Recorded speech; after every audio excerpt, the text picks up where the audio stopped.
قل ادعوا الله أو ادعوا الرحمن أيما تدعوا فله الأسماء الحسنى۔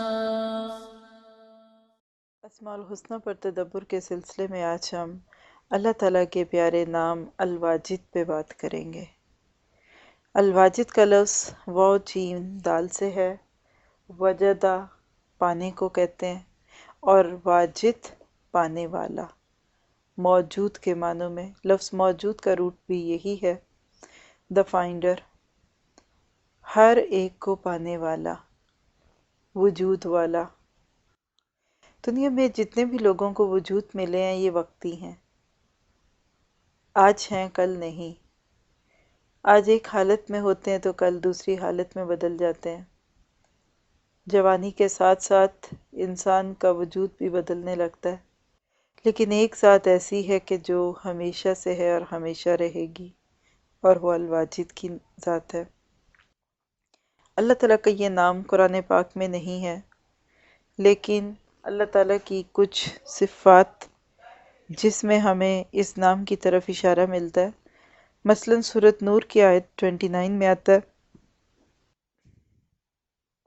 وَالَّذِينَ كَفَرُوا أَعْمَالُهُمْ كَسَرَابٍ، اور وہ لوگ جنہوں نے کفر کیا ان کے اعمال کی مثال ایسی ہے جیسے دشت بے آب میں سراب، کہ پیاسا اس کو پانی سمجھے ہوا تھا مگر جب وہاں پہنچا تو کچھ نہ پایا، بلکہ کیا ہوا، وَوَجَدَ اللَّهُ عِندَهُ فَوَفَّاهُ حِسَابَهُ وَاللَّهُ سَرِيعُ الْحِسَابِ، بلکہ وہاں اس نے اللہ کو موجود پایا جس نے اس کا پورا حساب چکا دیا، اور اللہ کو حساب لیتے دیر نہیں لگتی۔ یہاں دیکھیے کہ اللہ کو پا لینا اور اللہ کا ہر جگہ موجود ہونا انسان کو شعور دیتا ہے کہ دیکھو اس دنیا میں تم جو بھی کرو گے اللہ اس کو پا لے گا۔ سورۃ آل عمران کی آیت 103 میں آتا ہے کہ نگاہیں اس کی تاب نہیں رکھ سکتی، اللہ کو کوئی دیکھ نہیں سکتا۔ اسی طرح سورۃ مومن میں آتا ہے کہ وہ نگاہوں کی چوری کو جانتا ہے اور سینے کے رازوں کو بھی جانتا ہے۔ ہمیں اللہ تعالیٰ کے ساتھ تعلق کیسا پیدا کرنا چاہیے کہ توبہ کر کے اس رب کی طرف پلٹ جائیں، کیونکہ اللہ تعالیٰ کہتے ہیں کہ جو شخص گناہ کر کے میری طرف پلٹتا ہے لَوَجَدَ اللَّهَ تَوَّابًا رَحِيمًا، تو وہ اللہ کو تواب اور بہت رحیم پاتا ہے۔ اسی طرح ہم اس نام پہ غور کرتے ہوئے اپنے لیے عمل کی یہ بات رکھ سکتے ہیں کہ اللہ تعالیٰ کو مانیں، اس کا وجود ہے۔ بعض لوگ یہ سوچتے ہیں نا کہ اللہ کی ذات بس ایک سپر نیچرل چیز ہے اور اس کا کوئی وجود نہیں ہے، تو مانیے کہ اللہ کا وجود ہے، اور صحیح روایات سے اس کی دلیل بھی ملتی ہے کہ جنت میں جانے کے بعد جنتی اللہ تعالیٰ کا دیدار کریں گے۔ اب اگر کسی چیز کا وجود ہی نہ ہو تو آپ اس کو کیسے دیکھیں گے؟ لیکن آج ہماری آنکھوں میں وہ طاقت نہیں کہ ہم دیکھ سکیں، لیکن جب اللہ تعالیٰ چاہے گا اس کو ہم انشاءاللہ اللہ تعالیٰ کو دیکھ سکیں گے۔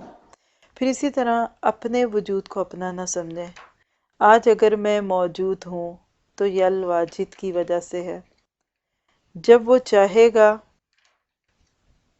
تو میرا وجود مٹی میں بدل جائے گا، کچھ بھی تو نہیں رہے گا۔ نتیجہ کیا ہوگا کہ میں پھر وہ نہیں رہوں گی جو آج ہوں۔ اس لیے ایک انسان کبھی اپنے اس جسم پہ مان نہ کرے، کیا پتہ آج ہم ہیں تو کل کہاں ہوں۔ اسی طرح ایک انسان اللہ تعالیٰ کا قرب پانے کی کوشش کرے، کیونکہ الواجد کی ذات سے ایک تعلق قائم کر کے ایک انسان اپنے آپ کو بہت ساری بیکار جا سکتا ہے، اور نتیجہ کیا ہوتا ہے کہ پھر انسان ہر دن اللہ تعالیٰ کے قریب ہوتا ہے، اور احسان کی وہ کیفیت پیدا ہوتی ہے کہ جس میں آتا ہے کہ کَأَنَّکَ تَرَاہُ، گویا کہ تو اس کو دیکھ رہا ہے۔ اللہ تعالیٰ کے وجود کی کوئی مثال نہیں دینی چاہیے، یہ نہیں کہنا چاہیے کیسے کیا اس کی تشبیہ ہے، وہ فلاں سے ملتا ہے، وہ فلاں کی طرح، ایسا نہیں کرنا چاہیے، کیونکہ اس میں شبہ ہو سکتا ہے کہ ہم کوئی ایسی بات کہہ دیں کہ جو بات اللہ تعالیٰ کی شان گری ہٹی ہوئی بات ہو اور اللہ تعالیٰ ہم سے ناراض نہ ہو۔ ایک ایمان والا اللہ تعالیٰ کی ناراضگی سے بہت زیادہ ڈرتا ہے۔ چھوٹی چھوٹی بات اللہ تعالیٰ کی ناراضگی کا ذریعہ بن سکتی ہے۔ اسی طرح یہ لفظ قرآن پاک میں حضرت ایوب علیہ السلام کے بارے میں بھی آیا ہے کہ اِنَّا وَجَدْنَاهُ صَابِرًا، ہم نے ان کو صابر پایا۔ عربی زبان میں واجد غنی کو بھی کہتے ہیں، کیونکہ وہ سب کچھ پا لیتا ہے نا، اس کے پاس سب کچھ ہوتا ہے۔ کوئی چیز گم تھی اور مل گئی۔ جب انسان کچھ چیز پا لیتا ہے تو اس کو واجد کہا جاتا ہے، مگر اللہ تعالیٰ کی ذات کو واجد کہنے کی وجہ یہ نہیں ہے کہ کچھ کھویا ہوا تھا اور پا لیا، بلکہ بات یہ ہے کہ اللہ ہم کو پا لیتا ہے۔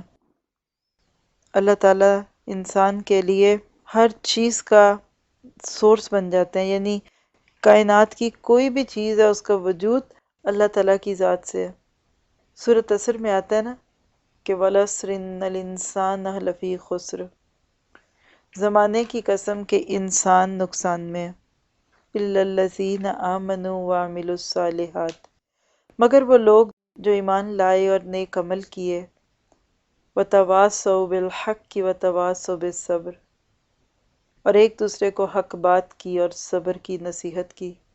صحابہ کرام کی عادت تھی کہ جب دو مسلمان بھی آپس میں ملتے تو اس سورت کو پڑھتے، پھر آہستہ آہستہ یہ رواج ختم ہوا اور اب صرف ہائے بائے پہ بات آنے لگی۔